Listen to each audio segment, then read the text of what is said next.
שלום. מי נדיר אותי? הוא מדבר עכשיו בתור אחרונה. זה הוא. שלום. חתמי שלום. חתלינו, נראה אותך.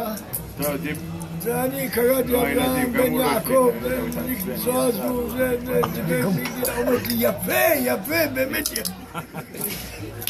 מה אני אומר, אתה יכול להגיד את זה בערבית? התקשר אליי מיקי, אמרתי, התחלנו לדבר, התקשר אליי, כן. אני רוצה לדבר, אנא, אברהם ולד יעקב.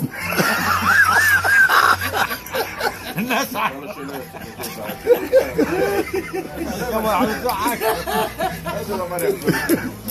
نسعى القنديل نسعى القنديل لما حضرت عزيزة الزمن الزخر لو الزخر تجد بعربيت الفكر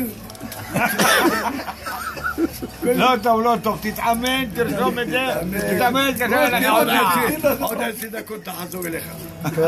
אני מתאמן בבית. באמת? נכנס דור ולבן שלו לבית על מה אומר לך? באמת מתאמן, באמת. 50,000 שקל. 50 נתת לו.